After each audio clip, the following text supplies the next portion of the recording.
Amsoil invented synthetic motor oil. I like to say that each and every time. So do it. Sign up at jmsynthetics.com. And if you buy $20 in that first order, if you pay $20 for the membership and then spend $100 on your first order, Jason will give you that $20 back. So, all right, there you go. Helping out the small businesses. That's what you do as members of this show. Thank you so much for supporting the sponsors right here on the show. While I'm at it, the Mario Flores Lakeshore team of Van Dyke Mortgage, 231-332-6505. You got to get into a mortgage before you get the home. That way it's not like you get your hopes set on a home and then you try to get the mortgage and then you're like, oh, God, I can't get the right mortgage. Damn it. You're going to break your wife's heart. Don't do that. Get the right mortgage in place. And I stress the right mortgage because some guys that do mortgage will get you in a mortgage that's not quite right for you. Oh, yeah, you can afford all this. No problem. I'll get you pre-approved for a $500,000 house, and you can't afford a $500,000 house. Okay? He will get you in the right loan, and he can navigate you through all of the areas of great peril that you could encounter when getting a mortgage, and he'll answer all your questions, and not a one of them will be stupid. You will love the hands-on approach by Mario and his staff. I promise you, you will love Mario.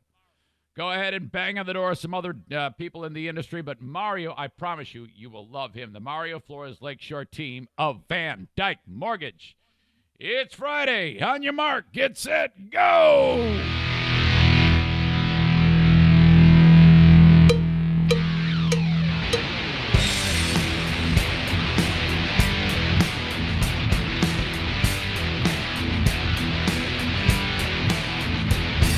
And now, here's a guy who really ought to be saving his breath for his inflatable date. You're the most ridiculous!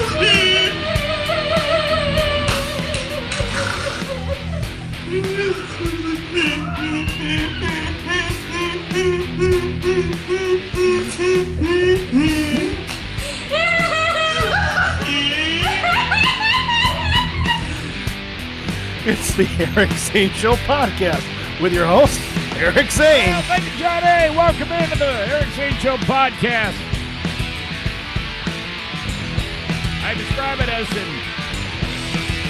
an expletive-filled rant on news, nonsense, and my personal shenanigans.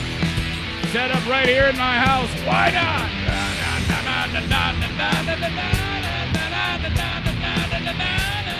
What's going on, folks? Thank you so much. Thanks, John, for putting the music together.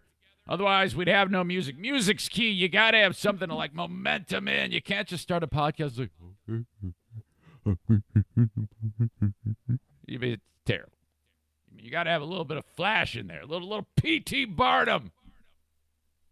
I don't know. So anyway, thank you so much for being here. I appreciate you. Yesterday, I didn't mention this on the freebie, was the 350th free podcast. That's ridiculous. Holy crap. This is fantastic, man. I feel like we're at like cruising altitude on the show. It's in a good spot. The vibe that I get with interacting with you allows me to kind of, get a little comfortable. It hasn't always been comfortable. I'm not going to lie to you. It's been a work in progress. It still is a work in progress. But yesterday, hitting 350 shows. I like those milestone dates. The 375, not that big of a deal. 400, that's a biggie. When you get to 500, though, which will be in about a year. Less than a year. I don't know how many I do in a year. I guess I could do the math. But that would take me a while. 500 will be fun. No celebration, just, oh, my God, looking back at what we've achieved. And I'm most proud of that. I'm most thankful to you, the audience, for saying, all right, I'll give this dumb bastard a chance. And you sat through some real garbage way back then. Oh, God. I don't know. It's been a very gradual thing. There's a few moments that I look back on that were real standout as, boy, I think I'm starting to find my voice. Because there was a time when I would do this show, and it would just be like, I would have technical issues, and I'd be staring at you, or I'd cut the feed short because it sucked so bad. But, oh, God. And that still happens sometimes. Hell, sometimes I, bump something under the table with my foot, and then everything goes kablooey. But we're in a good spot. Yesterday, I did a Zoom with some of my favorite people that have helped me build this, given me their time and their energy and their, in some cases, their money. If you're Mike Gilmurray from Baldwin Ace Hardware. The story behind that guy is I was at a hockey game back when we could go to hockey games. And it was an auction after the game. And Gilmurray is notorious for bidding on jerseys, and he just loves the Grand Rapids Griffins in the American Hockey League. He doesn't really watch any other sports except for the American Hockey League. Not the National Hockey League, the American Hockey League. And I love that. He lives here. He's from here. And, well, I shouldn't say that. He's from New York originally. But he would drive like 90 minutes from Baldwin for a home game, season ticket holder. And then after the game, I saw him at an auction. I was, again, auctioning off these jerseys for unbelievable amounts of money. And I see this guy, and he goes, hey, yeah, I'm interested in your podcast. And I'm like, yeah, okay, yeah, thanks. Well, he said, yeah, I'm in Baldwin, Michigan, Baldwin Ace Hardware. And I'm like, how the hell is a guy whose hardware store an hour and a half from kind of like where I set up the most shop, because the biggest footprint I have for listenership is West Michigan. 40% of the nearly 1 million downloads that I've had since I started this has been from West Michigan. So I'm like, how the, if Joe Blow in Granville, Michigan is listening, how's that going to work? And he goes, no, knucklehead.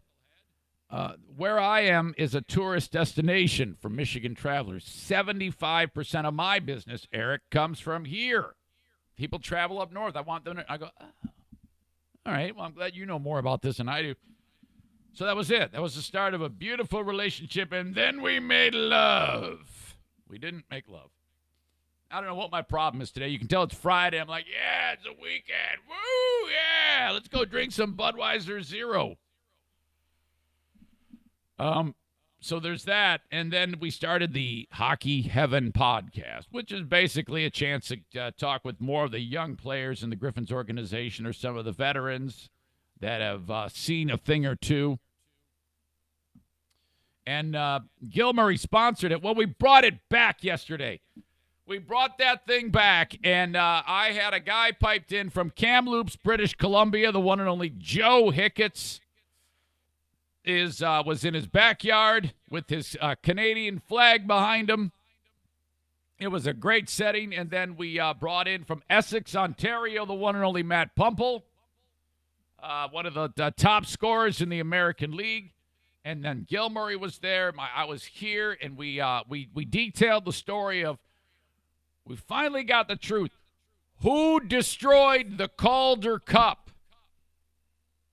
You might not know this, but the Calder Cup until this year was the longest awarded trophy in the history of sports in North America. The Calder Cup had never missed a year, okay? So you're talking about decades and decades and decades of this old trophy. Sterling silver on a wooden pedestal. Now, it's not the Stanley Cup. There isn't like some cup keeper who's sitting by the cup 24 hours a day, but it's still old, and it's very valuable. Something happened to the Calder Cup. And you get to hear what happened to the Calder Cup because it has been hush-hush. All you need to know is this. On a night in June 2017, about 15 miles from where I sit, the Calder Cup was awarded to the Grand Rapids Griffins. I was there. They're holding it over their heads. They're skating around. And I've said this before. Outside of the day I got married, the birth of my kids and grandkids, this was the most exciting thing I've ever seen in my life. The fans were going crazy. Svechnikov leaves the freaking bench 8 seconds before the horn goes. They're throwing their sticks in the air. It's incredible. And I was right there at the scorer's table. They even gave me the cup. They go, Zaner, take the cup. I'm on the ice. Zaner, take the cup. I hold the cup. I'm like, yes, we did it. I'm like, yeah, I'm not a player. What am I doing here with this stupid cup? Take this stupid cup away from me. I have no business with this cup. The next day, I go over to Coach Nelson's house. There's going to be a party. Now, these hockey players have stayed up all night just drinking, throwing up, smoking cigars with the cup, drinking out of the cup. I forgot who brought it over. Brings the cup, and he's holding the cup, and he sets it on the diving board. Now, look at that cup, and I go, that cup is fucked. What happened to that cup? The bowl is like way jacked. Uh-oh, something went down last night. And then the shape of the bowl is supposed to be perfectly round. But if you look down at it, it looks like Stewie Griffin's head. It's I don't know. Is that in it's oval shape. So it's way, and there's dents in it. I'm like, what happened to this thing last night? What did you people do? We talked about that in a Zoom hockey heaven with those people involved. Pumple wasn't here, but Hicketts was. He saw it happen. And I've been meaning to get the story because when I was at Nelson's house, I took pictures of the cup and posted it. And I went, what happened to this cup? Well, the league sees that. The league sees it. They call the Griffins. The Griffins called me. They go, dude, take that down, man. The shit has hit the fan. Nobody knew about this. Oh, my God, what are you doing? Well, I didn't know. How am I supposed to know? I mean, the cup's ruined, and this is a story. I'm a newsman. I got to cover this. This thing's all jacked. So it was just incredible, and we detail that from Joe's End on the Hockey Heaven Zoom podcast brought to you by Baldwin Ace Hardware. You got to check this story out. I was about midway through it. I posted it on YouTube. I linked it up on Facebook and Twitter, and I will give you the audio today on all of my podcasting platforms that you see it on: Stitcher, Witcher, Twatter, Twitcher, Spotify, Crotchify, Apple Podcasts, Dickify, and Jackify. It's on all of them, except iHeart. Whew. Boy, great fun tonight, man. Fear Bunker Trivia via Zoom. Cash prize, $50. Bennett Flooring Installation sponsors that. Also, the Sugar Orgy from Little Debbie. We got boxes and boxes of honey buns, Star Crunch, Swiss rolls. Here, Cosmic Brownies, and the winner gets all the spoils. Winner take all tonight, and it's open to Patreon members only. So you're like, oh, Zane, I don't want to be in Patreon. Well, don't do it. I wouldn't do it if you don't want to. But the only way you can play is on Patreon. So for the next week, you got to sign up and send me an email that you want to play. Right in the subject line, Fear Bunker Trivia. That's all you need to do. That's how all these people got to play. You can do that too.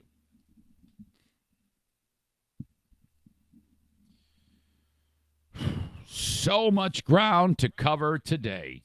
This show, I'm telling you, it keeps getting bigger, and I can't believe it. It is time in the household. We have news. It is time for someone to retire. There is a retirement going on, and it is Jacquelines Car, the 06 Milan, which has been in the news all this week. It started when I got those winter tires taken off and the all seasons put on. At that time, for some reason, I saw the sticker that said the oil hasn't been changed in 8 months, and I was like, uh-oh. And I know this thing leaks oil, so I wonder how much oil is in there. There was no oil in there. It took 3.5 quarts of oil. Now, God only knows how much damage was done to the motor from that. I have no idea. But then Jackie calls me up yesterday, and she's like, hey, so should I get the oil changed even though you just put 3.5 quarts in? I go, yes. Yeah, you got to clear out all the metal shavings. Yes, get the oil changed. Now, I would have loved her to go to Irvine's Auto Repair in Grand Rapids Hybrid, but she did not. It would have saved us some trouble. She took it to another place, and that place also does repairs on cars. And they're also very good. But for the sake of my sponsorships, I just going to keep them on the down low here.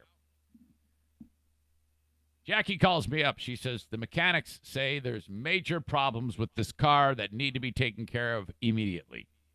What? She goes, oh, yeah, I'll get back with you.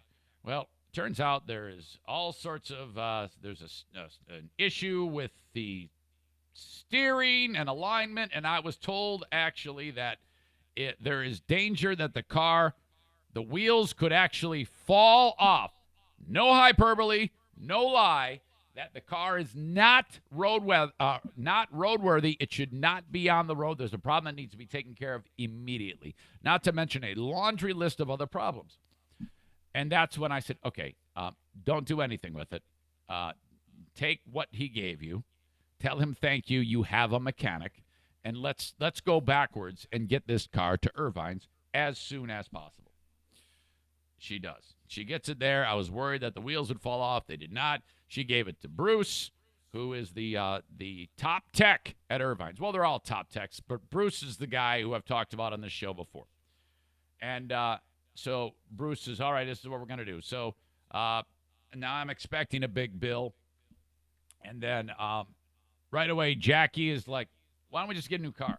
I'm like, no, we must sink this money into this car. And she goes, Dad, the car's worth like $500 on Blue Book. Why would you spend? And I'm like, no, we must. So I was like the last one to convince of this. And then finally, Diana says, look, I mean, seriously, $3,500, you can get this great car that's 10 years newer than Jackie's. Why are we sinking this money in? And I go, you're right. You are right. Let's do this. I called up Megan. I go, so they're not just going to start working out. She goes, oh, no. They're just figuring out what's wrong, and then they're going to contact you. I go, okay, well, I'll get Bruce's thoughts on the whole thing. But the more I think about it, this is going away. So what I'll do is probably sell it for, parts, I don't know, $800, a beater car for somebody, who knows. Outside of the repairs that need to be done to the front end, and I wouldn't let this car out the door if it wasn't repaired, to be able to be driven at least. I would sell it pretty much as is, as this is a fixer-upper, and it could get you through God knows how long. But I would be very upfront with people, and I better be, because, I've been on this podcast talking about how I had to put 3.5 quarts of oil in the damn thing. So there you go. That's going to happen. So I go, yeah, Jackie, so in the meantime, there's 1 million cars waiting around for you to use. You're not working right now because you were furloughed from the hospital. So, and hell, no one's driving here. So there's a car for you to use in the meantime, and then we'll save up our pennies. And she wants to make a payment on a car. I go, now that's a problem. Why? I go, because you're not set up for that. I don't want you getting any debt. Buy a car cash. You can get a nice car, as your mother just showed me, for $3,500. Save your pennies. Buy the car outright. Dave Ramsey, and then that's it. You don't want to get into debt on a car. It's a disaster. If you can pay for it cash, pay for it. If you don't, I guess you're going to have to do without. But do not get a car payment. First of all, you're not even working right now. So this isn't the right time to be having a car payment. All right. Now, I think I got through to her in that regard. But I'm not entirely sure that the right information got through, because I'm laying in bed last night and I get a text from her. She says, how in the world is this a thing? And she sends me a link to a car that she's looking at. And it's a Mercedes. It's a 2017 Mercedes SUV. I don't know what the particulars of it, but it's like seats 7 or 8. And I'm like, what the you don't need this. Why do young people think like this? Now, the thing that she was amazed by, it's less than $6,000 for this car. And I'm like, well, yeah, that does seem like it would be a fantastic buy for someone who actually needed that car. But why would you want to buy this? This is about practicality, young lady. It's about buying within your means.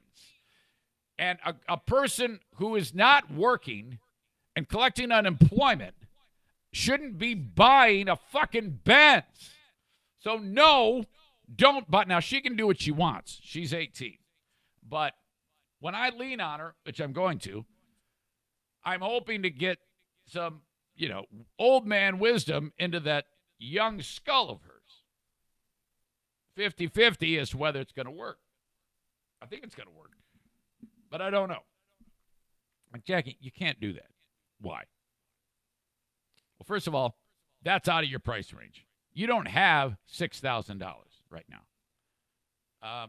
We can scrape together, if you come up with 9, I can come up with a little more that you can pay me back, together. And maybe if over a month and a half of saving your pennies, because like I said, you don't need a car right now, you might be able to just plop down the cheddar and then you're free and clear.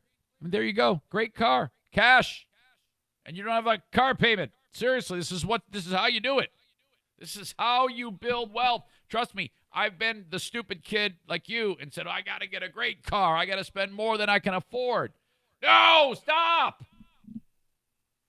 And she goes, well, yeah, maybe you can this car is going to run forever. It's a Benz. And I'm like, I don't know. I don't know the Carfax in this car. I have no idea if it's going to run forever. But you have no need for for so much car. And what she's not aware of is like insurance. And like what she pays now for insurance is on a 15-year-old car. And it's one of those PLPD policies, which is the cheapest. So to price a policy that has full coverage on a Benz, you're looking at, 4 times what you're paying now.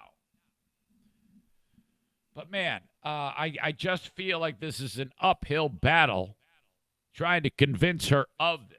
So that's today. That's on the agenda for today. And I think I need to really have a stark come to Jesus with her about the validity, how valid it is to buy an appropriate used vehicle with cash in the meantime. Not a fucking Mercedes-Benz when you are furloughed. Get serious. Damn it. Whew. Yeah, Dad, I was looking at here's an Audi. How about this Land Rover? Oh my God, this neat little Porsche could be fantastic for me. This BMW is looking good. No. Have any of you had to deal with this type of logic with the young people that are in your life? I'm curious what it's if you have to engage in a similar fashion. If you would, please, Eric at ericzaneshow.com. Leave your comments, questions, concerns. As always, I love to hear from you. Let's do a drawing, okay? I have a gift certificate from TC Paintball to give away right now. I got one at the last second. It was Ben Christie who emailed me 11:51 last night. Ben, I got your email. You're in the bag, man. You are in the bag. The way this goes, a very nice listener who is anonymous, out of the kindness of his or her heart, I might have said it was a dude, doesn't matter. The audience member reached out to Rick from TC Paintball, spent $100 on a paintball gift card from TC Paintball, and then donated it to be given away on the show just so that Rick, who is trying to get through to the other side because he can't have his business open right now because of coronavirus, so that Rick can feed his family. And I just thought that was the greatest thing. That is a perfect example of how sweet the audience is that has fueled me from the beginning. So to that special person, you epitomize everything that has made this podcast go, and you need to know that I love you for what you did and for your support. You're very kind. So I have Ben Christie's in here. And all I asked you to do was send me an email, subject line paintball gift card, TC paintball, something like that. And I have them all right here. If you changed the directions on what I wanted you to do, then you're not in here. It was real simple. I want in the drawing, Zane, subject line paintball. So I searched paintball on the email. Here we are. Ben Christie, you're in. Josh Brown, you're in. Linda Hall, she wants to win more. Andrea Schaefer, you're in. James Inslee is in. Kevin Kuipers, who is great at bowling, terrible at trivia. Kyle Tomei, Tyler Kerr, another regular from the Paintball Adventures, and Tim Kuiper. You're all in the drawing. 1, 2, 3, 4, 5, 6, 7, 8, 9 of you. I told you to send me an email. I'm going to draw a name out right now from the bag. I'm reaching into the bag. All these little pieces of paper in here, you can hear them, and they're rattling around in the homemade bag made by Andrea. This is the winner right here. Who gets $100 of paintball? It is James Inslee. James Inslee, you have won. Congratulations to you. I will be in touch. Well done, young man. I've got 2 businesses that want to support the Eric Zane Show podcast, Instagram Instant Trivia.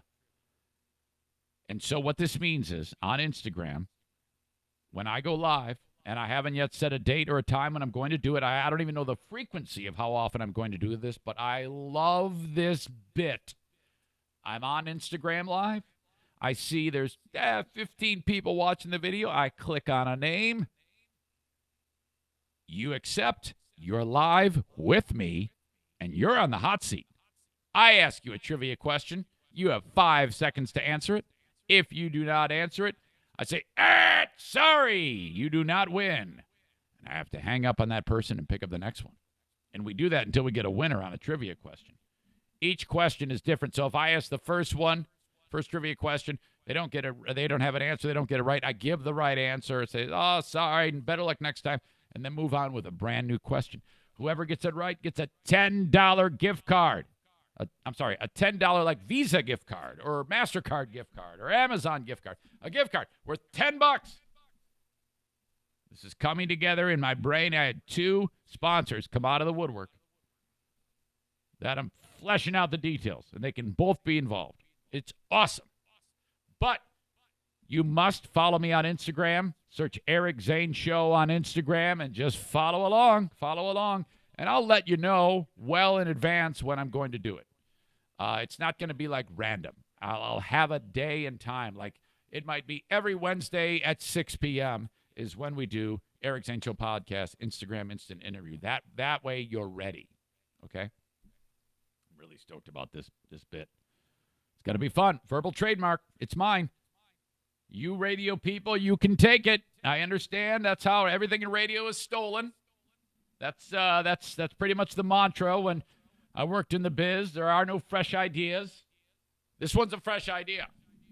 You can have it, but you got to say, Eric Zane taught us how to do this. Yeah, like that's going to happen. All right. Let's get into some Facebook feedback. Facebook fight.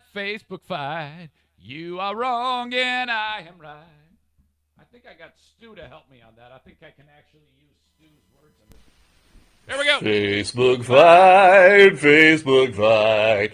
You are wrong and I am right. You are a stupid prick. You can suck my big fat dick. This is another Facebook fight. Yeah, thank you, Stu McAllister.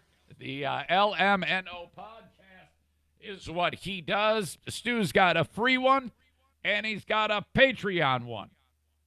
Okay? Here we go. This is what I had from yesterday. The first bit of dialogue on Facebook, and what I'm doing here is for the folks that are watching the live stream of the podcast on Facebook, brought to you by Irvine's Auto Repair Grand Rapids Hybrid, they comment on my stories. And that's excellent. I wish I could participate live with you, but I can't because I'm talking on the thing, so it's difficult. But I can go back and interact with you and say, and then bring it back the next day. So you're encouraged to weigh in with your 2 cents on whatever the hell I'm talking about. And then if it's worth it, I'll go backwards. I normally don't like to go backwards, but for this engagement, that's how we do it.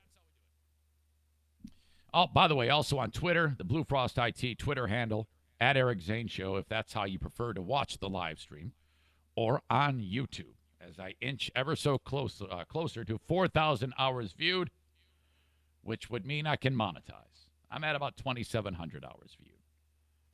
But that is found. Just search Eric Zane Show on YouTube. Thank you. And I forgot to mention, on Instagram, that's brought to you by the Mario Flores Lakeshore team of Van Dyke Mortgage. You are a saint. All right. With regard to stay-at-home orders and all of the stuff on COVID, which I have more later on in the show about yesterday's demonstrations here in Michigan. But, not everybody agrees with me. In fact, I would say probably maybe 60% of the people listening actually believe what I believe.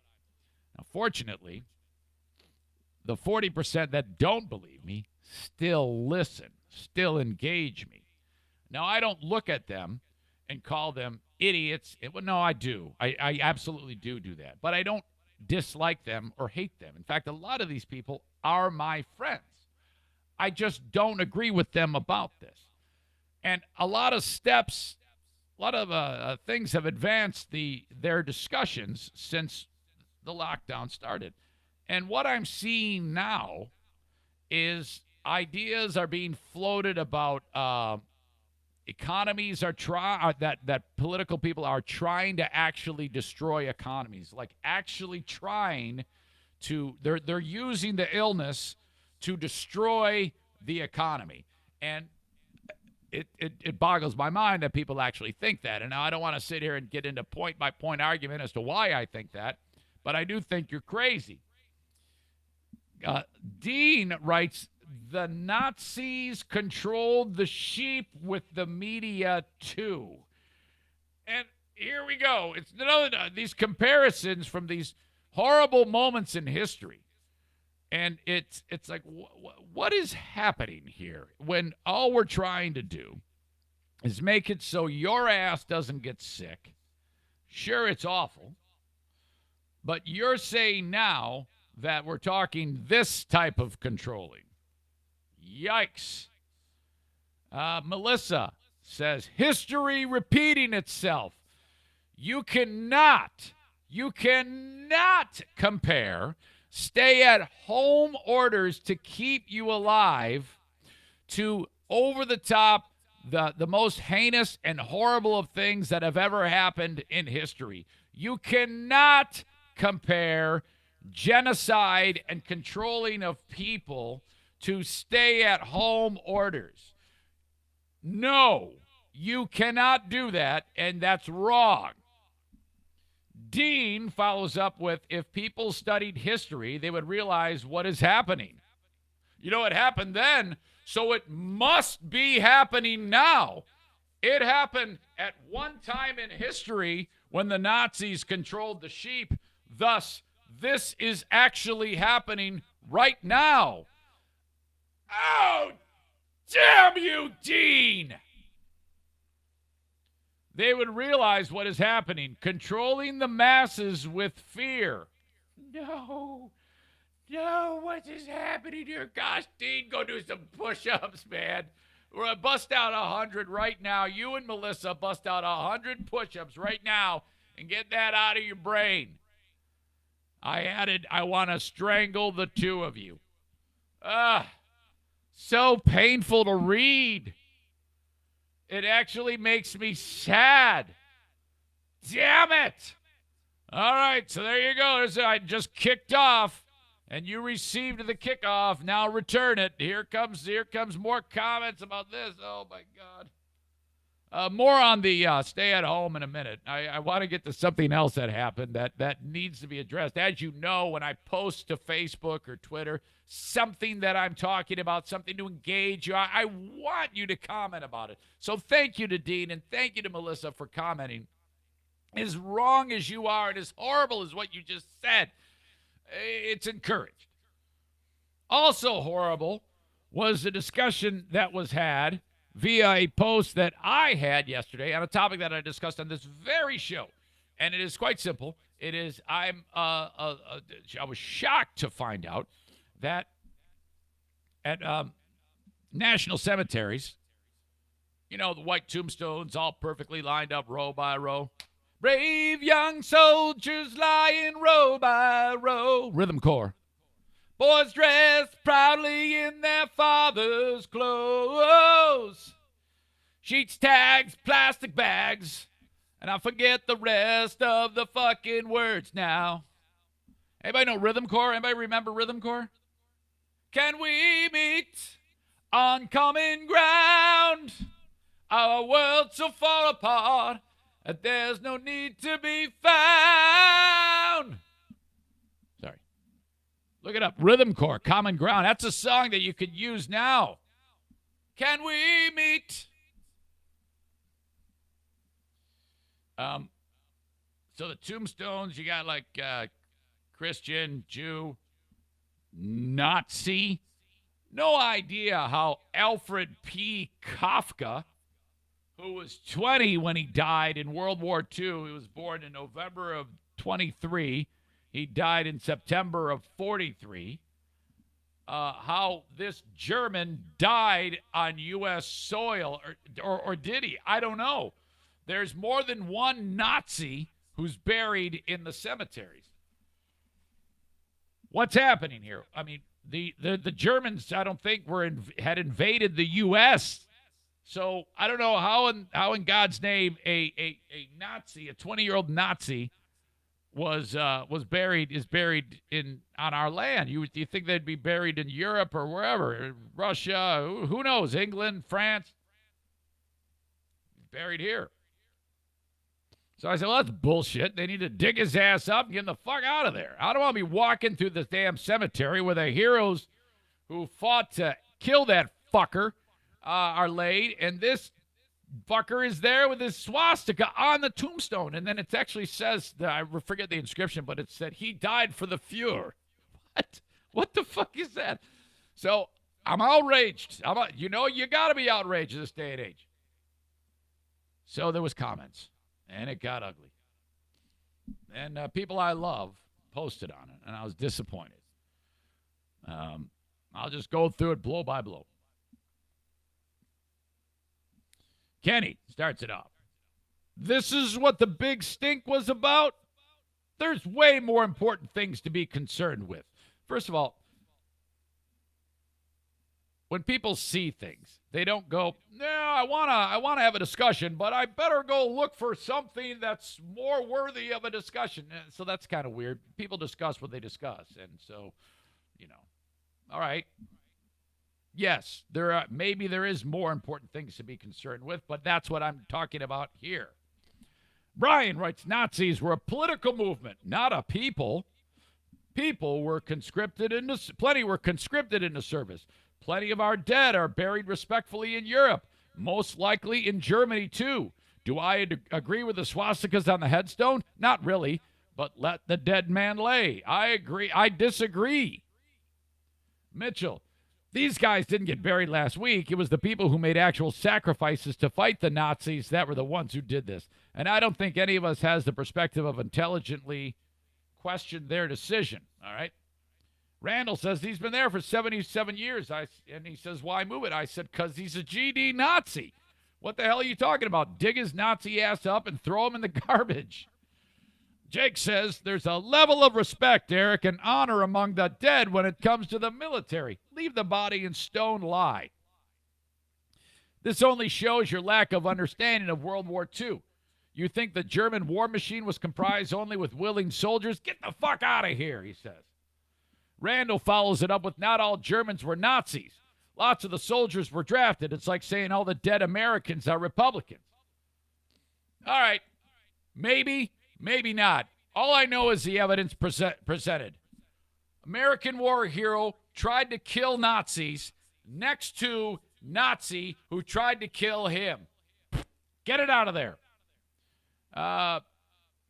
Nick says, sand it off and put on an American flag. All right, that's what I'm talking about.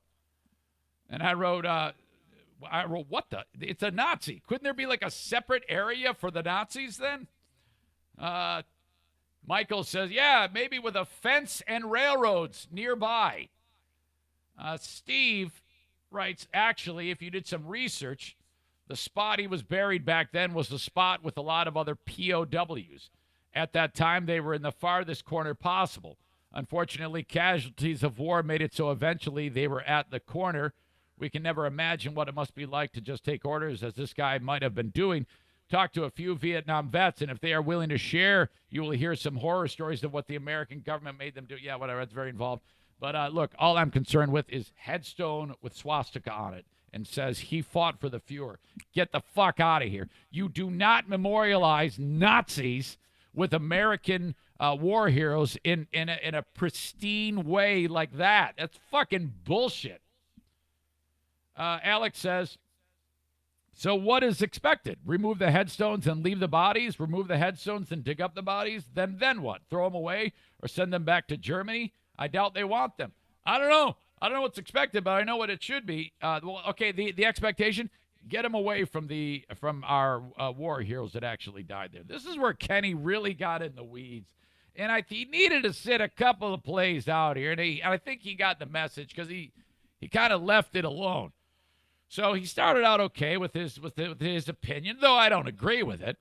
He wrote, a German died there and was buried in 1943, and now his tombstone is an issue for people? Let it be. And I wrote, no. Dig it up and move. And I said, I'm almost as shocked as you knuckleheads saying, oh, yeah, it's cool. Leave the tombstone. Okay, wait a minute. I'm getting ahead of myself. All right, Kenny, this is where I think he got in the weeds. He wrote, consider it was the other way around, though. An American that died in Germany was laid to rest respectfully there with an American flag on their tombstone, and nearly 80 years later, some pansy-ass citizens in that country started throwing a fit about it and wanted to dig up the person and destroy the tombstone. It's an insane overreaction. And then Jonathan and I right away parked on that. Jonathan wrote, yeah, but dude, the U.S. soldiers weren't responsible for massive genocide bent on world domination. So that is not a good comparison. Kenny gave Jonathan the eye roll over that. And then Jonathan wrote, ouch, an eye roll. Seriously, though, you morally compared a U.S. World War II vet to a Nazi. And then, let's see, Jonathan wrote, why are you hanging out on Zane's page then? You should know better. I'm not sure what that's regarding to. And then I actually responded to Kenny's comparison at the same time Jonathan was, and I wrote, you dum-dum. I don't think the American flag has anything to do with slaughtering millions of Jews. It's a horrible comparison. That's one you got to like say, oh, yeah, I fucked up. Yeah, that was stupid. I shouldn't have said that. That's all you can say at that point. At this point, you're officially disqualified. You do not pass go. You do not collect $200 after you said, think about it. There's no comparison there. And then I saw what Jonathan wrote, and I wrote, exactly. I told Kenny the same thing. That might be one of the dumbest things I've heard, at least in a month. Kenny, I wrote, I'd take a break after your performance in this thread. Sheesh. Bobby adds, Eric, you do realize every soldier who fought for Germany wasn't a goose-stepping Nazi bent on eradicating Jews, right? I realize that. They were teenagers and old men trying to defend their towns and cities in there too. I get it. But there still shouldn't be a Nazi swastika that says he fought for the Fuhrer next to World War II vets. Okay? Kenny finally added, no, Jonathan, but that was your moronic take on it. I'm tired of arguing on the internet with you assholes. Done for the day. Holy shit, he called us assholes. Fucking A. Respect the dead. That tombstone isn't hurting you. This is so dumb. I'm out of here. He stormed away. He's like, I'm done. Fuck you guys. All right. That is your Facebook feedback for today, brought to you by me. Thank you so much. I love the conversation, even though you're all wrong, except for a couple of you. All right. Got so much to get to in this podcast. Going to be a long, fun show. Thank you for being part of it. The Open is brought to you by, first of all, me. Have me on for a cameo. Father's Day is fast approaching. Hire me to salute your dad. Now, you do it, and then you hang on to it, and then Father's Day comes, and then you send him the link. Say, Dad, this is for you from Eric Zane. Woo! It's fun. Get in now because they're going to pile up. So the quicker I get this done for you, the quicker you don't have to worry about it. And then you got the damn thing. Cameo.com/Eric Zane. My friends at Tarrytown RV are still slaughtering it with their very special way. Survive, adapt, overcome. At Tarrytown RV, online at tarrytownrv.com. You can also call them for an appointment, 616-236-2754. What I mean by an appointment is you go online at tarrytownrv.com. You see this sweet-looking travel trailer. A nice stabbing cabin for you and the missus. Put the kids to bed, and then boom, it's on. All right? Say, yeah, man, there's a beautiful travel trailer, 24-footer that I want to see. You call them up at 616-236-2754. They're going to move it right to the front of the parking lot. It's right on Division between 68th and 76th Street. You pull up, social distanced. You walk in. There's no sales guy heckling you and bugging the shit out of you. They never do that in the first place. This is a terrific no-pressure deal. And then leave. I don't care. Leave. Then you mull it over. You chew on it for a day and a half. Call them back. Hey, we want to see it again. All right. Bring it out in front again. Show up there again. We want in. This is ours. Okay. Social distancing. Here's the paperwork. Sign on the dotted line. You're in. That's how they're doing it at Tarrytown RV. My newest sponsor is Green Clean Technologies. They keep critical data centers, high-tech work environments clean. There's a hell of a lot more to it than just walking through with a bottle of friggin' Clorox wipes that you can't even buy anymore. Did you hear that? You're not going to be able to buy Clorox wipes till like July. I think 60 Minutes did like an expose on how long it's going to take to get Clorox wipes. And there's like shots of like the canisters moving through the assembly line with like robots filling them full of Clorox wipes. And then, well, why is it? Just run the machine like for like a month straight. Why is it taking so long? Anyway, you can't just walk through and clean the critical data centers with that. You need high-end cleaning by trained professionals. If your business has a data center, do this. Call up Green Clean Technologies, because if you don't have them there every month, the dust is piling up on your fans, your servers, your hard drive, and those components are going to help me. We're going to puke. We're going to get rid of all your data. Oh, fuck. Because if that thing blows up, man, you're cooked. Call up Green Clean. Call Zaniac Will at 989-560-7272. 989-560-7272. You can also get to his website by clicking on the Green Clean Technologies logo. It looks just like that one that you can finally see on the show because it was on the door and my head was covering it. You can get to their website by clicking on that and get more information about what they do. And for God's sake, would you get your website ready? He's got like a landing page, and it says, coming soon. And then you click where it says get notified. It takes him to his old poverty page.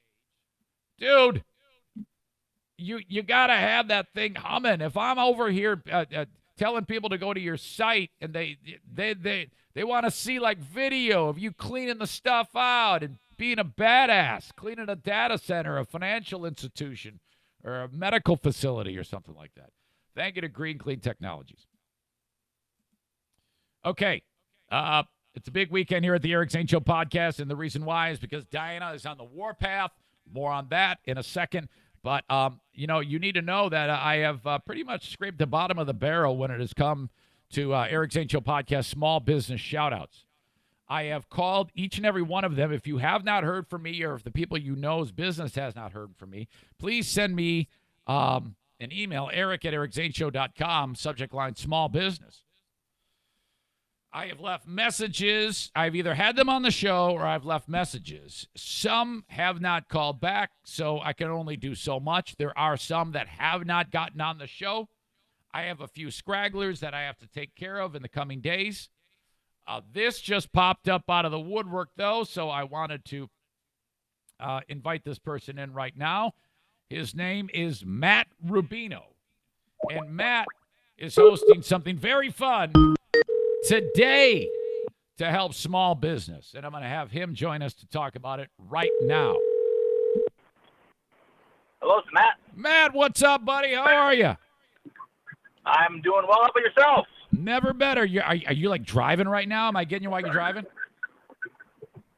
Yeah. What I can do, I can pull over. No.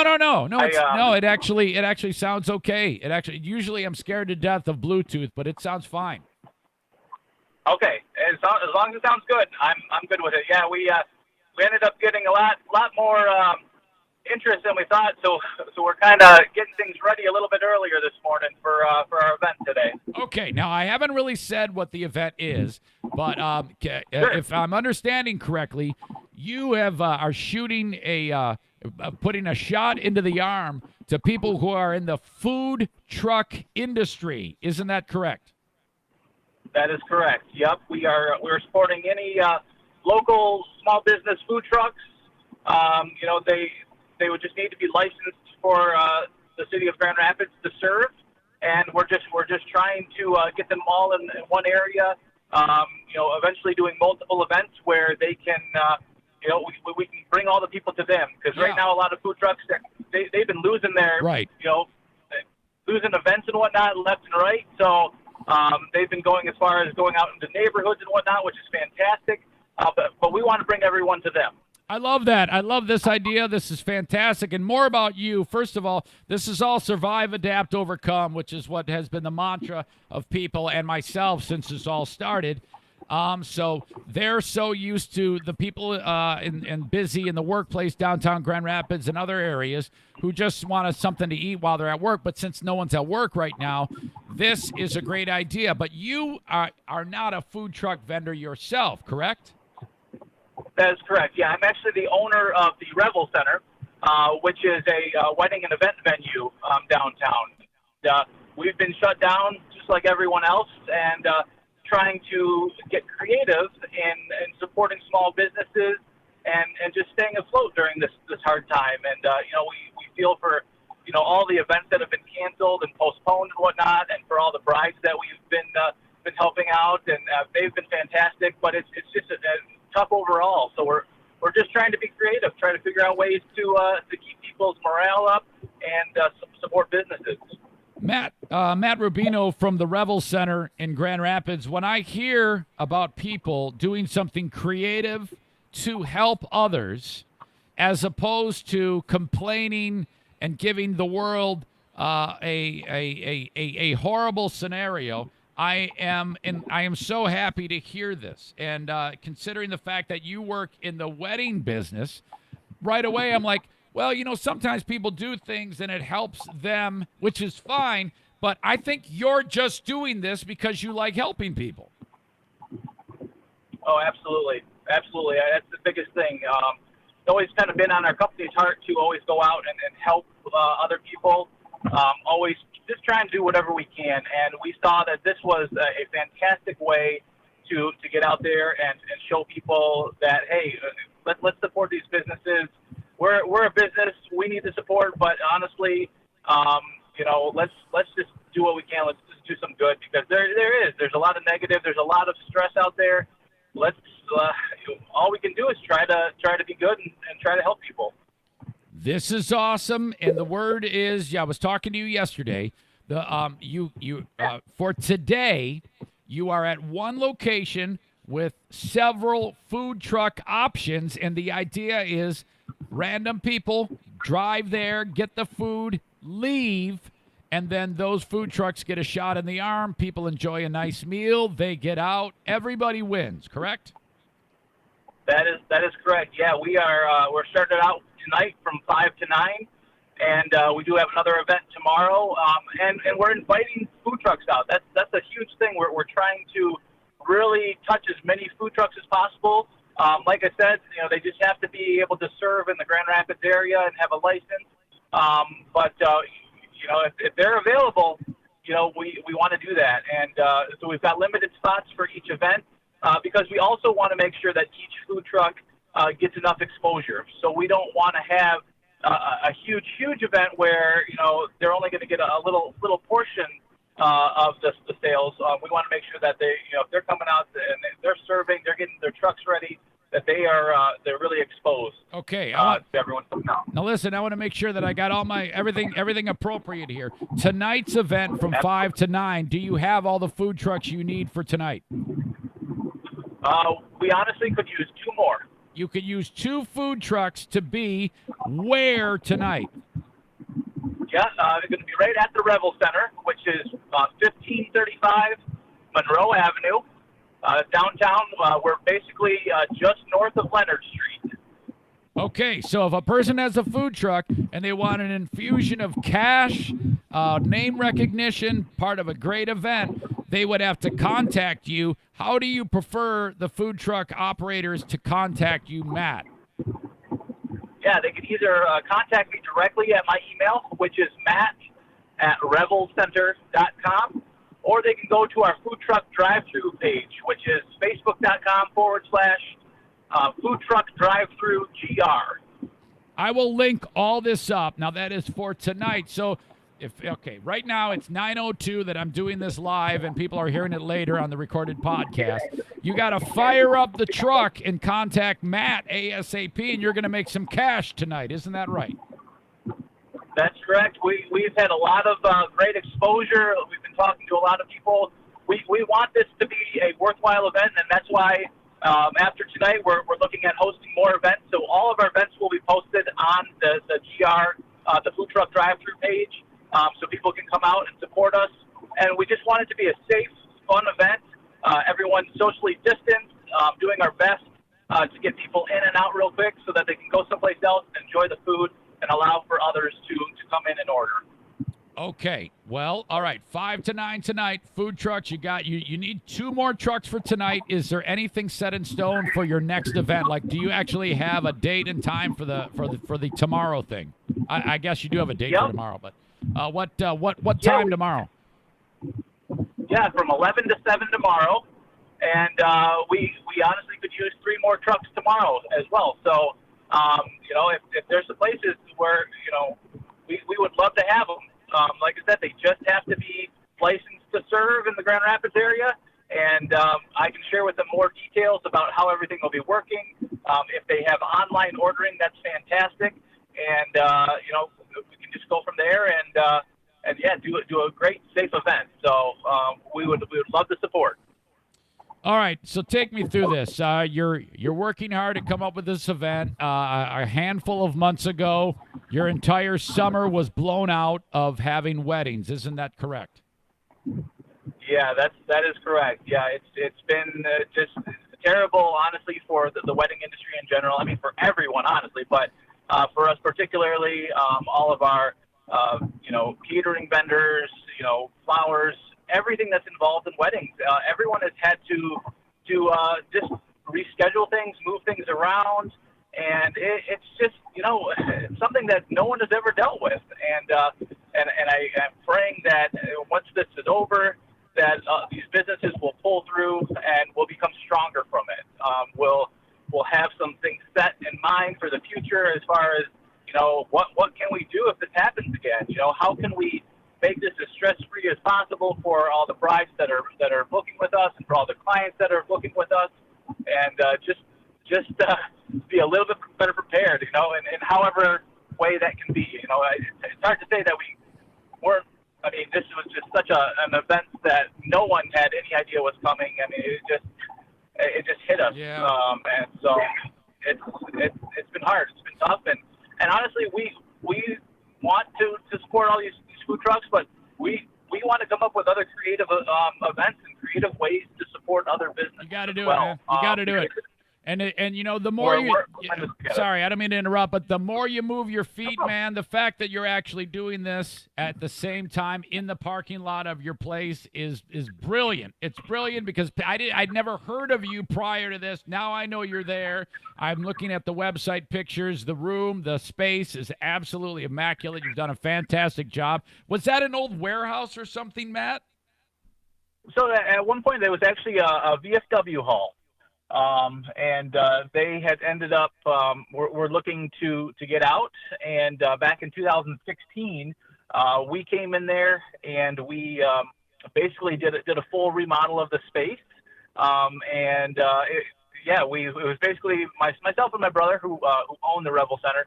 And we had a lot of friends and family who just helped us work on it, and other contractors and whatnot to get it to what it looks like today. And we've just been constantly working on doing more things with it. We honestly had a bunch of new updates we were planning on doing, but then the shutdown happened, and we're like, okay, hey, we got to save all our cash. We've got to go into the mode where we're like, okay, we don't know how long this is going to go on for, so let's do what we can. But yeah, it's a fantastic location. We have a lot of free parking on site. We can hold up to 200 people in our space, and we'd love to give virtual tours of the space and have them check out our website. Now I see on your at revelcenter.com, that's REV as in Victor EL. It says you are now open to host tours once again. If you wish to tour the space, we request you wear a mask and limit your group to 2 people. So you're starting to think that down the road, that if customers want to be ready, they can go get a look at your space, and brides and grooms come up with their future plans. You would like them to consider that, because the people that see it now are the ones who are going to be married in a year. So it might be worth your time if you are engaged or whatever, or thinking about it, that this would be a good thing. And I encourage them to check you out, because the place looks fantastic. Matt, you've done a great job. Yeah, thank you so much. Yeah, we're definitely trying to get people to come back in, and of course want to do that safely, with masks, proper sanitizing and whatnot. And if people are still not comfortable with doing that, we are happy to do virtual tours at our space. So we do have we do Zoom meetings and whatnot, where we've got a full 3D setup of our venue, and we're happy to talk about questions and whatnot. And as soon as they feel comfortable, we're happy to do a second tour where they can come in and see the space for themselves, because that's the biggest thing. They need to see it for themselves. These brides, it's a huge day, and we want to make sure that they feel 100% comfortable in booking with us and making sure that it truly meets all of their needs. What do you think about that guy, frickin' Jericho, your next door neighbor who makes all my T-shirts? Hey, Jericho's a great guy, man. Yeah, love being neighbors with him. He's got a great family. My daughter plays with his daughter all the time. I mean, it's fantastic. Oh, yeah. So it's been great being neighbors with them, and him and Mandy. Oh yeah, they're special people. And Crazy Uncle Larry. Have you met Crazy Uncle Larry? In passing, I have. I have not directly met him, but yeah, hey, if he's ever over, I'd love to meet him. Dude, this guy is a classic. These are 2 of the most joyful people I've ever met in my life. The 2 of them, it's like, God, I just love being around him. I just cannot be in a bad mood when I'm around Larry and Jericho. So, all right. Sure. Well, sure. Matt, no, that's fantastic. Matt, all right, 5 to 9 today. Again, you're going to be at the parking lot of the Revel, REVEL, Revel Center, 1535 Monroe Center. If you have a food truck and you're licensed in Grand Rapids and you want to make some cheddar tonight, contact Matt at revelcenter.com. So fire up the truck. Or tomorrow from 11 a.m. to 7 p.m., same place, Revel Center. You got to reach out to Matt. Let him know you're going to be there. Again, licensed in Grand Rapids. I think I've covered it all, and I'll link all this information up in the show notes of the podcast so that people can know what's happening. Great job, Matt, organizing this damn thing, and I know you're going to knock it out of the park. Well done. Hey, thanks, Eric. We appreciate all the support, and look forward to seeing everyone tonight. Glad to do it, man. I'll talk to you later, okay? All right. Have a great one. There you go, Matt. Thank you. That is Matt Rubino. How about that guy? I just love that. I mean, there's 1 of 2 things you can do. Actually, 3 things you can do in a time like we're in right now. Nothing. Just sit there and be miserable. Or you can sit there and point fingers and blame and make up fairy tales and go to the Capitol and act like a cock. Or you can fucking move your feet. You parry, you bob, weave, thrust. Sounds like sex. That's what he's doing there. You fucking knuckleheads.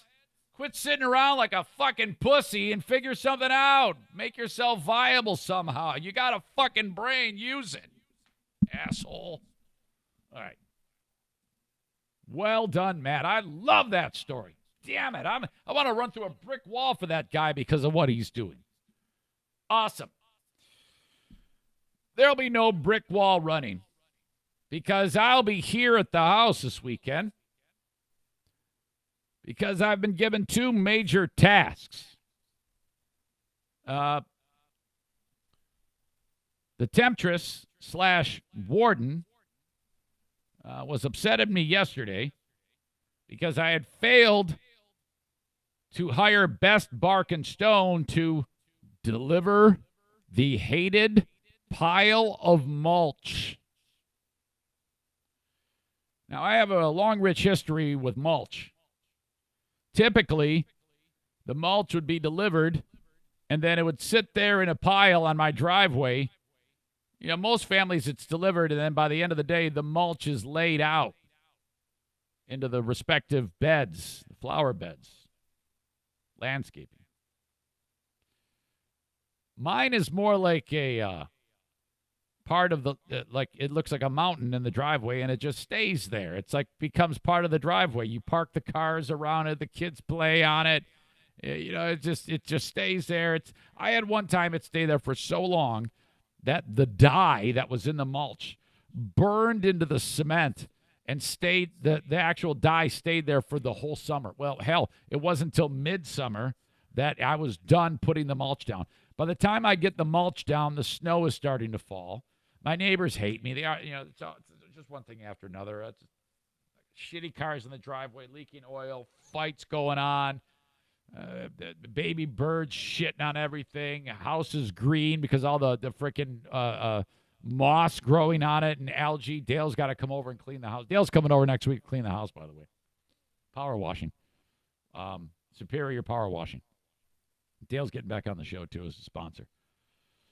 So it's always just a shit show. And she's like, okay, yeah, get it. So there's like a process. You have to measure length, width, and so there's like 10 different length and width measurements for each flower bed. And then you multiply like 10 feet by 7 feet. And that gives you the square footage. So a 10-foot by 7-foot bed is 70 square feet. There's like 10, 12 beds. You add up the number, it's 817 square feet to be used or to be covered. Then you have to multiply it by 2. And that is the 2 is for the depth of the fucking shit.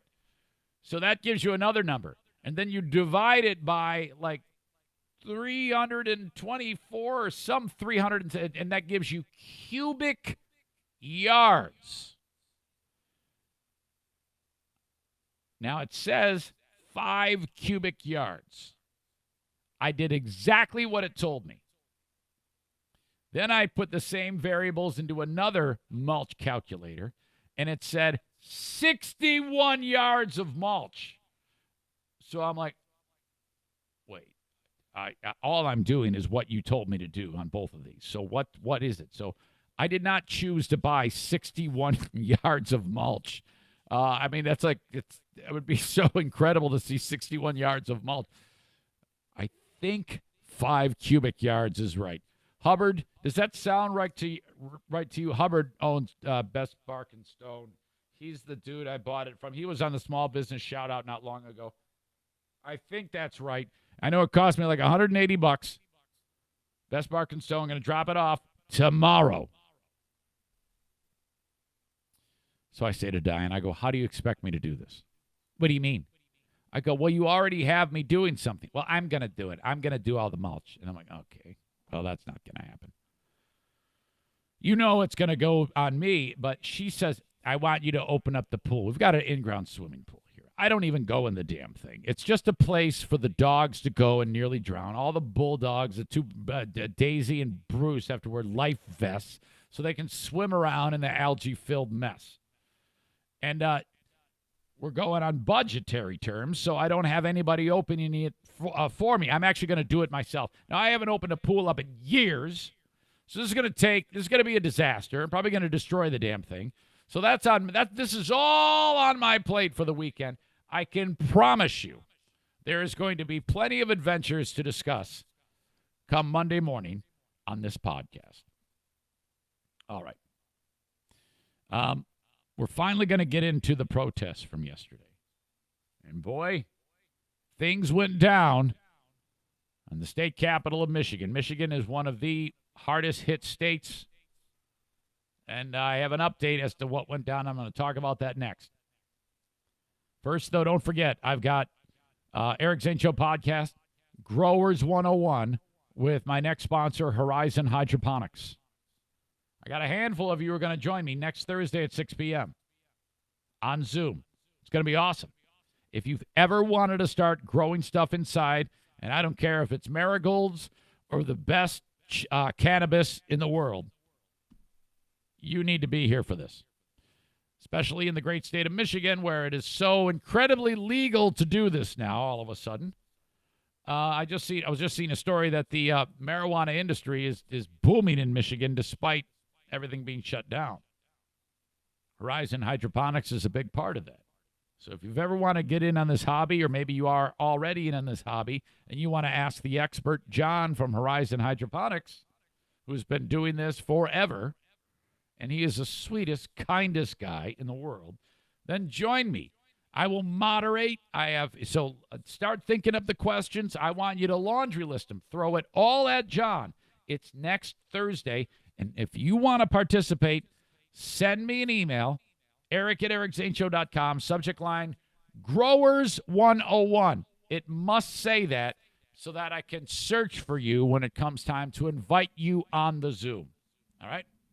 That's what we're doing next Thursday at 6 p.m. Thanks to my sponsor, Horizon Hydroponics, found online at HORIZEN hydroponics.com. Order all your stuff there. Order it's $250 and over, no shipping charge. You can spend $250 really quickly there. That stuff ain't cheap. I mean, anywhere it ain't cheap. But they have the best prices, though it's still going to cost you something to have the best damn plants. You can also order online, or you can do it. You can call in your order, pick it up curbside, Grand Rapids, Byron Center, Lansing, or Kalamazoo. Baldwin Ace Hardware, if you're headed up north and people are starting to matriculate somewhat, go into their getaway cottages. Remember, Baldwin Ace Hardware, key sponsor of the Eric Zane Show podcast. Go there. Mike Gilmurray, his lovely wife Jennifer, who owns 51% of the Baldwin Ace Hardware. Throw some money in the hat for those guys by buying their stuff. Don't buy it at the big box store and then go up north. Buy it at Baldwin Ace Hardware. You have no idea how much this helps. Thank you. And finally, for this spot segment, the Kent County Health Department, they've asked me to talk about all of their initiatives. They want me to remind you, first of all, always cough into your elbow. Always wear your mask when you leave. Don't be a stubborn dummy. Social distance yourselves from others, because going forward, when we are completely off of lockdown, we all will be expected to behave like this until we are in the clear air, which is sometime down the road. So better get used to this now. That's what we need to do. Thank you to the Kent County Health Department for having me talk about their initiatives. You can also call them at 616-632-7200 if you need food. Men, women, and children, they go hungry when jobs are lost. All right? But it doesn't have to be as bleak as it may seem. There is help there. Get a WIC card. Get your food through WIC. You funded your whole life that you work. Use it now. Swallow that pride and get a WIC card. All right? It's not that big of a deal. Just call them and see if you qualify. 616-632-7200. If you qualify, you can have that in no time. And then, boom, that's a lot of pressure lifted off of you. Every little bit helps here. All right. Yesterday was the day for another Michigan protest. These guys are pissed off. We've got a little bit of a breaking in the ranks, though. Some of these hardliners show up there, and some of the other folks who are not as hardline and just want to go back to work and are exercising their right to protest on the Capitol, as stupid as I hate as that is, they don't like some of the other assholes there. And there's one asshole in particular who's caught the attention of a lot of people, and he's being spotlit now, and in a lot of other venues as well. Yesterday it rained like hell, so I kind of put a damper on a lot of this, but still a lot of the hardliners came out. There's probably a couple hundred people there. I don't know if they knew this, but the planned protest, the idea was, of course, to go into the Capitol again with their stupid guns. Well, the legislature canceled it at the last minute and said, we don't want to deal with these fuckers. Fuck, I'm just now getting the smell of body odor out of my nose hairs. So let's just go back to session at a different date. Yeah, all right, fuck them. So they locked the doors, and these idiots in their mossy oak jumpsuits could not get in. They had their enormous freedom sign misspelled. I choose to believe that they did not know that that they don't know that freedom is spelled with two E's. All right. But a fight broke out. Headline from MLive: Fight erupts at Michigan Capitol over doll with noose around neck. Get this exercise in stupidity. The one dude in question was, excuse me, hang on.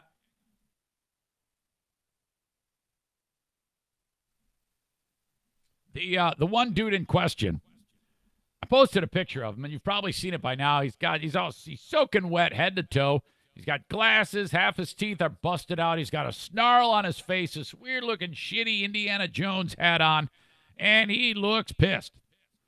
And he's holding, he's crafted what appears to be a fishing pole, like a fly reel with a American flag on it and a rope and a noose around a nude Barbie doll, a brunette Barbie doll. So, and he is quoted in this article as saying, "This is Gretchen Whitmer." So he is saying what he's saying. He's a fucking moron.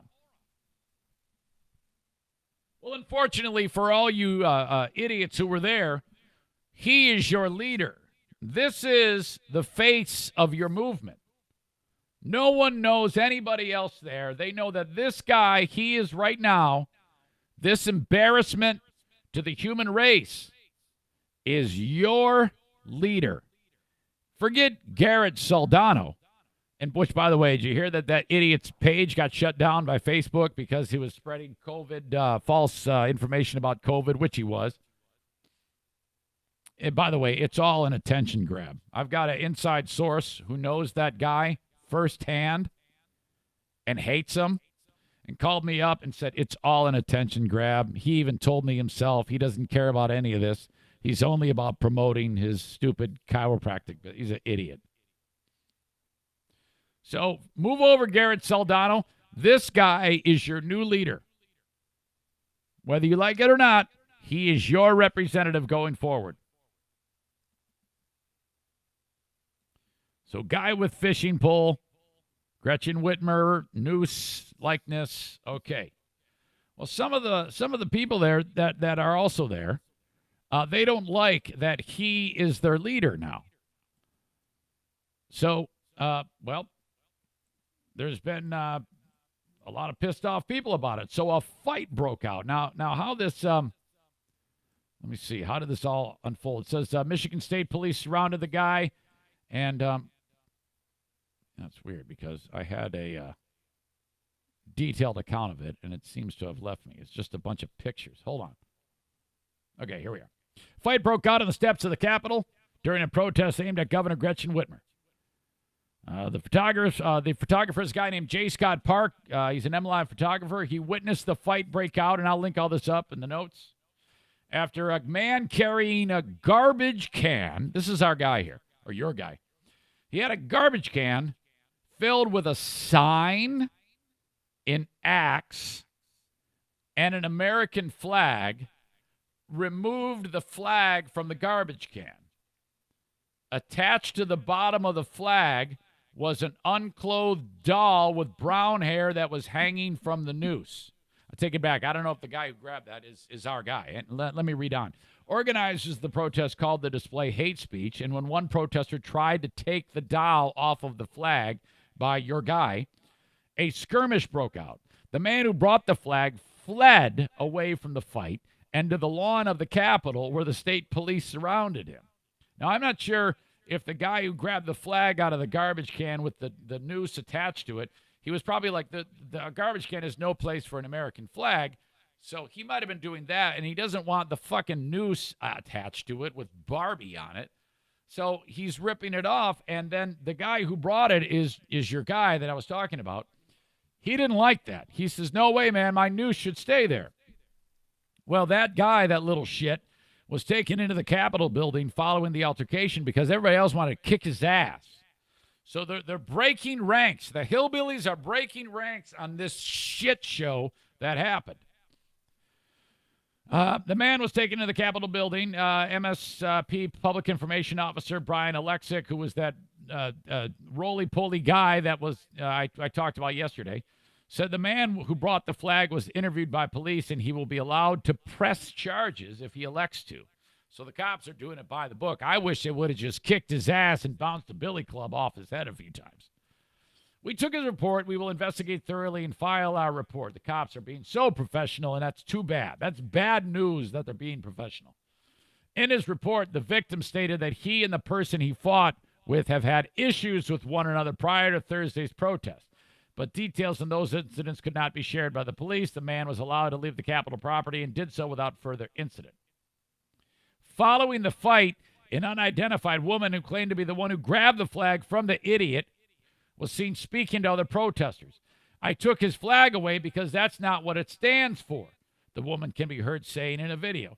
The same woman later took to the stage to address the crowd and said she would not stand for those actions and would resort to violence if necessary. So this woman is saying, we got to do what's right here. We're here to protest, to stay at home, and to say that we love Donald Trump because this is, in effect, a political rally and we don't care about public health. But this guy, we hate him. So if he shows up again, we're going to bust out the rest of his teeth. And she could, too. She was a big, fat, powerful broad. Hate crimes are not tolerated in Michigan. End of story, she said. Just so you guys know, I'll fight that physically if I have to. That is the voice of, it says here, Jasmine Early, 49-year-old woman from Sterling Heights, attended the protest and said she was aware prior to the event that some people would be attending in hopes of causing problems and drawing attention away from the meaning of the gathering. He came with something that he thought would catch attention from the media, she said. They started arguing, and he was asked kindly, please not do that. Yesterday, we were warned that there would be people coming from the other side. It looked like they were on our side, so she's blaming people. Oh, she's blaming this guy as being a plant. Not true, though. Here's what we know about this guy. MLive did a little work on this dude, and you got to see this look on his face. I posted it earlier, but I'll post it again. He just looks like a piece of work. Fuck. He has a criminal history and wants to be a Michigan lawmaker. He's running for Michigan House of Representatives. Thursday, he carried a doll and a noose to the state capitol. They've done a good job here with MLive to figure out who this idiot is. Running for state representative, got a criminal record. Sources confirmed to MLive that is James Chapman, who on April 21st filed a run for the 21st State House District as a Republican. I don't know where that is. Paid his $100 filing fee. He's in the running. He's one of 7 candidates, 5 Republicans and 2 Democrats running for the seat, which is currently held by term-limited Representative Christy Pagan, a Democrat from Canton. This guy's a Republican, so that idiot earlier said, oh, yeah, he's a plant from the other side. No, he's not. He's just a dipshit. Like you, just more of a dipshit. On Thursday, Chapman attended the protest, did what I already told you he did. He told a reporter with Sinclair Broadcast Group the doll was meant to identify Governor Whitmer. Again, this is the face of your movement, this idiot. So choose wisely. Kevin English, a longtime acquaintance of Chapman, and Rosemary Otzman, the editor of the local newspaper, the Belleville Area Independent, identified him as the guy. MLive reporters attempted to contact him at one of two addresses. One address, they said, he didn't live here. Another one, no one was there. A number listed on campaign finance filings, not accepting calls. He said several run-ins with the law. In 1990, he was found guilty of assault with intent to do great bodily harm, less than murder, and a firearms charge, was sentenced for 3 to 10 years in prison. He was also put on probation for stalking in 2015. Yeah, good job. This is the face of your movement. The guy who was in prison for 3 to 10 years, and he was put on probation for stalking just a handful of years ago. This is your guy. He's your leader. Congrats. He was sentenced to 6 months in jail in 2018. He was found guilty of resisting a police officer. A Michigan Court of Appeals opinion summarized the incident, noting Chapman argued with and attempted to stab some guy at a house in Van Buren Township. And then he was chased by the cops. And in an attempt to get away, Chapman drove his car into Belleville Lake. They'll never find me here. Surprisingly, he's had several unsuccessful runs for local and state political offices. Otzman described Chapman as an extremely intelligent person, but said his emotions get away from him. Boy, there's no way that guy can be intelligent. The other person, forget the name, English, 59 of Sumter Township, said he has known Chapman for more than 40 years. The two attended high school together, and English still sees Chapman on a regular basis at the township hardware store, where English is a manager. English said he instantly recognized Chapman from the photos on the scene of Thursday's protest. Having been in the area for so long, English also was aware of Chapman's troubled past and issues with the police. Oh, yeah, he's been in quite a bit of trouble around here in Belleville. Personally, I'd keep my distance from him. There you go. That's your guy. Wow. He's involved in politics. He's running for Congress in the state of Michigan.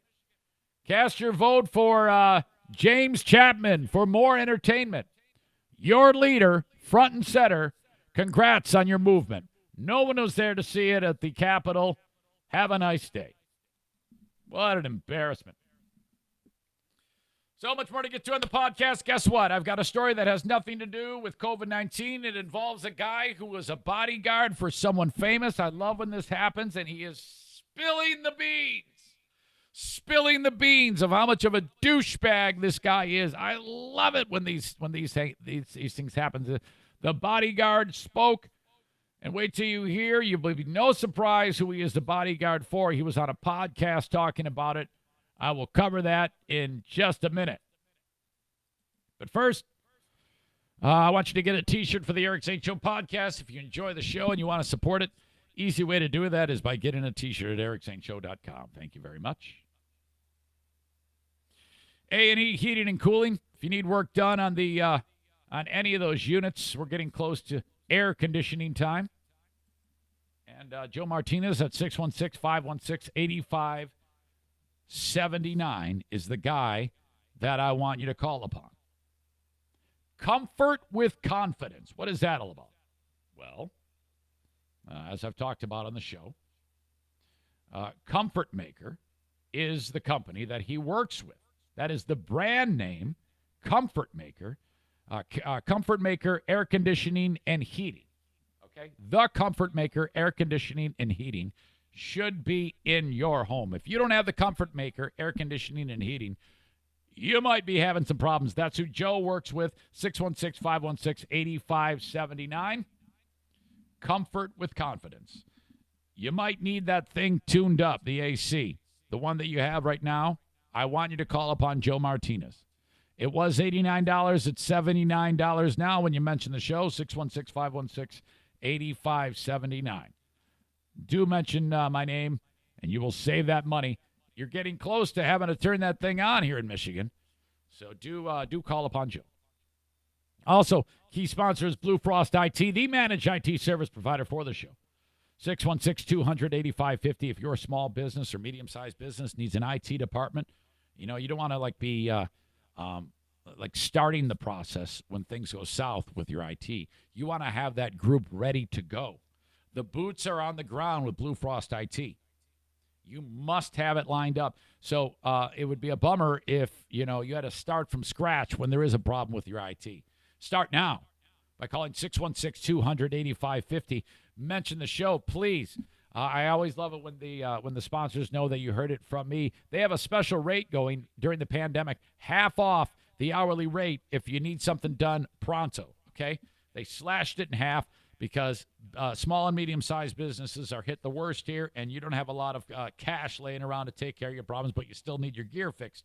616-200-8550 for BlueFrostIT.com. Who is the person I'm talking about that is the famous pain in the ass that the bodyguard is talking about? Who could it be? What are the guesses? It's Kanye freaking West. No surprise at all. So here's what happened. There's a podcast called Hollywood Raw. I don't listen to it. I really don't listen to any podcasts at all. If I'm going to listen to a podcast, I'm going to listen to mine and try to figure out what I'm doing wrong, which is everything. The Hollywood Raw podcast had a guy on there by the name of Steve Stanilis. Stanilis is the guy in the bodyguard industry. He is paid top dollar to keep the biggest names safe. And his list is extensive. I mean, this guy has been a bodyguard for the likes of like Leonardo DiCaprio and some more amazing people over the years. But one of his clients, former clients, he's dishing on, and this is like my favorite thing because it's probably like payback for years of having to fucking endure a huge pain in the ass. Kanye West, former bodyguard Steve Stanislaus, he revealed the rapper was his least favorite celebrity he's ever worked with, and he opened up about it recently, about what it was like protecting him. None of this should be a surprise to any of you.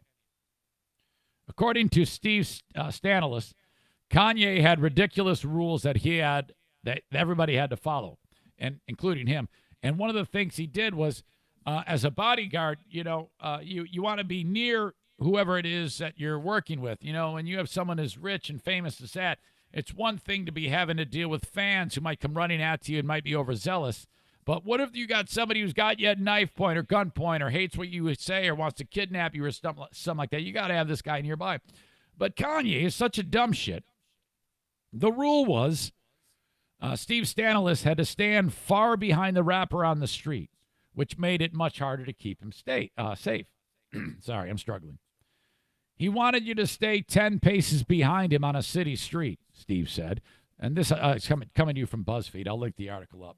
So obviously, if someone is going to come up and do something, by the time I run up and try to prevent it, it would have already happened.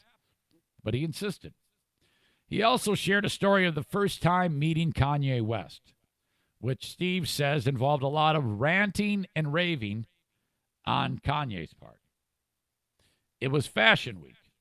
This is the guy's words. I was supposed to meet him at the studio. When he gets there, we get into the elevator. And he's like, aren't you going to push what floor we are going to? I said, quote, I have no idea. This is my first day. So he starts ranting. So you mean you didn't call ahead to find out where I'm supposed to be going? I said no. So he's ranting and raving. He then describes a little bit more about what he did to get them going. They're stuck in the elevator, and the elevator's not moving. Steve Stanilis said, "Bro, we can do this 3 ways. 1, you can tell me what button to press, and then I'll know. 2, you could press the button yourself, and I'll see which one you press, and then I'll know.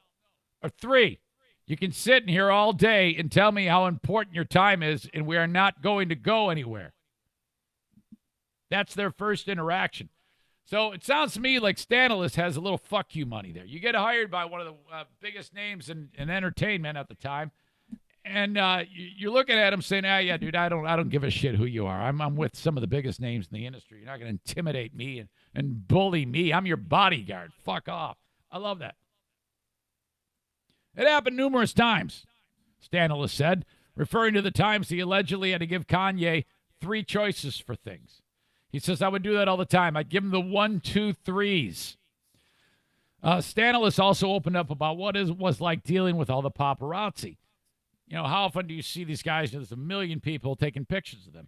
And he has a theory. He accused Kanye West and Kim Kardashian West for calling the photographers ahead of time so that they would be ready for them. And I actually have heard about this happening. They like act surprised. And meanwhile, it's all planned. This guy writes, first of all, there was no way paparazzi don't get called up front. There's no way every time they're leaving, all these people know about it. There's definitely somebody calling ahead. That's just my opinion.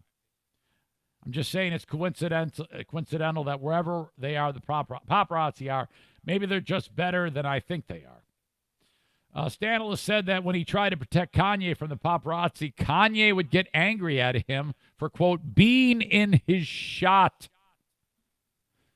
Stanilis says, technically, I'm always supposed to walk in front of you. I got to make sure you're okay, he explained. He got mad at me for being in the picture.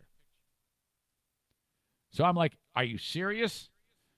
Stanilis said, he was worried about me being in the photograph for either a TMZ video or or Daily Mail or whatever. Instead of saying thank you, he was mad at me for being in the shot. In his career as a bodyguard, Stanilis has protected Leonardo DiCaprio, Cameron Diaz, Alanis Morissette, Woody Harrelson, Tobey Maguire, but he said Kanye was one of his least favorite people to work with. He concluded his remarks by saying that Kanye was the neediest, moodiest, and the worst tipper. Oh, I hate working with people like that. And the worst tipper of any celebrity that he's ever protected. But on the bright side, he said that Kanye was also the hardest working. And he said he'd always give him props for that. Kanye has yet to respond to any of Steve's claims, and neither has Kim. But she is a knockout. Holy shit, is she something. No surprise, she's Armenian. All right. There you go. Now, I got one more thing I got to talk to you about, and it is, God, the story's just started to unfold. It should be getting way more attention because it's absolutely hilarious. Last year, the New York Giants traded up to get their third number 1 pick, their third first-round pick. And they got a cornerback, a shutdown corner by the name of DeAndre Baker, did the Giants. This is like the 30th overall pick. You know, he got the big money contract. And it wasn't that great. He didn't get 1 interception. He had 61 tackles. I don't know too much about the other guy in this story, but these 2 guys, DeAndre Baker of the New York Giants, Quentin Dunbar, formerly of the Redskins, now the Seahawks, they're in a shit ton of trouble. And this story is just ridiculous. I'll get to it coming up. They didn't kill anybody, but guns were involved, and this is a bad one. I'll get to that coming up next to wrap up this ridiculous, shitty show. Can't go another minute without talking about TC Paintball. Again, if you're just tuning in, James Inslee won the $100 gift certificate. I'll be in touch for that. But TC Paintball, TCPaintballGR.com. You can buy your paintball in advance. If you like playing paintball with me for the Eric Zane Show podcast, Paintball Wars, I would love it if you did that. You'd be making Rick's weekend knowing that he's got a little bit of cash flow coming in because it was shut off during the pandemic. 616-249-8227 is his number. tcpaintballgr.com. You can buy it in advance. You can save $10. If you spend $90, you'll get a $100 gift card. So if you are one of the regular players of paintball, do it that way. You're going to save some money. And then you don't have to worry about putting the cheddar down when we actually do start playing again. He's got an outdoor paintball field all set up, ready to go. He's been working hard to get that done. That's what occupied his time since then. So no excuses, Rick. When the governor says we can go play paintball, the first thing I want to do is be playing paintball outside. Check them out online again, tcpaintballgr.com, and get a gift card. Buy your paintball in advance from TC Paintball. And last but certainly not least, man, I'm expecting to hear from Bruce, the king of the Dutch rudder over at Irvine's Auto Repair, Grand Rapids Hybrid. I suspect the conversation's going to go like this, saying this car is a death trap. It's going to cost you big money to get this really old car fixed. And I'm going to say, Bruce, do you think it's worth it? He's going to go, nah, it's not, dude. Dump this shit show now. That's probably what's going to happen. But they are the pros at Irvine's Auto Care, Grand Rapids Hybrid, servicing domestic, Asian, Minis, BMWs, Mercedes, Audis. Oh, my God. All there at Irvine's Auto Repair, Grand Rapids Hybrid. The best in the business. When the dealers get in the weeds, they call on Irvine's. You should, too. Supporter of the show, please mention that you heard it from me to go to Irvine's Auto Repair, Grand Rapids Hybrid. Okay, there you go. New York Giants, DeAndre Baker, Seattle Seahawks, Quentin Dunbar. Story goes like this. They're wanted for armed robbery in Florida. The details have been trickling in, but I think I got the story. From what I can gather, these two idiots, and they're young, lost their ass in a poker game or a card game like a day or so before, I think. And like big money, like tons of cash. These guys are rich as shit. And then Wednesday night, there's a party at a house. Presumably, the people that took their money in poker or whatever game they played are at this house. So these guys show up to the party. It's known later that their cars were positioned in a way to have them get away quickly. Baker and Dunbar showed up with a third guy who's not known in the story. And before long, the shit hits the fan. A gun is pulled. Baker, I think, told the third guy to shoot one of them, which they didn't. And they said, all right, give me your fucking watches. And they all got Rolexes. And he says, all right, give me the Rolexes. They take all the Rolexes, take their cash, and then they took off. Police are looking for them. Thursday morning comes. This is insane. Quentin Dunbar, one of the two, the guy for the Seahawks, does a Zoom live to talk about playing for the Seattle Seahawks. He's wanted by the cops. And he's doing a Zoom talking about, hey, I'm ready for the football season. And I'm excited. I'm excited. I'll actually play you that in a second. But let me back up a little bit here on this story. This is from the New York Post. I always love the way the Post writes. This is from last night at 8 o'clock. An arrest warrant has been issued for Giants cornerback DeAndre Baker, charged with 4 counts of armed robbery with a firearm and aggravated assault in his home state of Florida. The Miramar Police Department said Thursday. Baker, first-round draft pick 2019, and others allegedly took thousands of dollars in cash and watches as they're brandishing from their alleged victims while brandishing a semi-automatic gun at a barbecue Wednesday night. Seahawks cornerback Quentin Barber also charged, but was not armed. 22-year-old Baker directed a masked assailant to shoot an unidentified party member as the guy walked into the room. Hey, shoot him! One victim told police he was in fear for his life as Baker pointed a gun at him. No one was shot, thankfully. We're aware of the situation, a Giants spokesperson said. We have been in contact with DeAndre. We have no further comment at this time. Baker could be subject to the NFL's personal conduct disciplinary penalties. We are aware of the matter, but we will decline further comment at this time, an NFL spokesperson said. The assailant also took $800, an $18,000 Rolex at Baker's direction, and $7,000 and a $25,000 Hublot, Hublot, watch from someone else. Baker allegedly told one involved party to give him all his money, which amounted to $600 and a $600 watch. All right. Armed robbery in Florida is subject to Florida's 10/20/life law, which means if Baker is convicted, a judge must impose a minimum 10-year prison sentence or up to life. Wow. Or up to life, according to government and multiple Florida-based defense attorney websites. Also, aggravated assault, which is a threat with a deadly weapon, qualifies. That's punishable by up to 5 years in prison or 5 years probation and a $5,000 fine. Gambling and video games were at the party, but trouble started when Baker and another guy identified only as Shy flipped over a card table, pulled out the guns, and pointed them in the face of another person, according to police. Now, 2 days earlier, Baker and Dunbar lost $70,000 at another party in Miami. Giants general manager Dave Gettleman traded up for Baker to make him the first cornerback selected in the 2019 draft out of Georgia.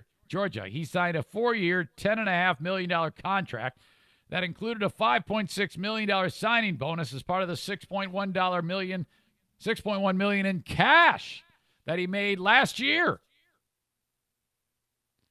He was graded as one of the NFL's worst cornerbacks during his rookie season, and admittedly had trouble learning the playbook and demonstrating the behind-the-scenes commitment required.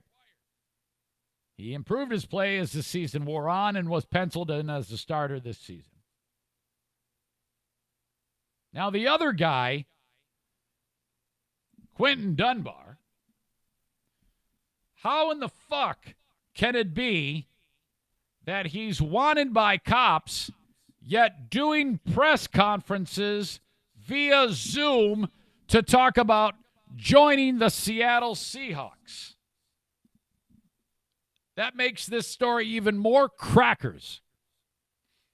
It happened. Case in point, this example right here. Now pay special attention to the words that Quentin Dunbar is saying in this clip that happened yesterday.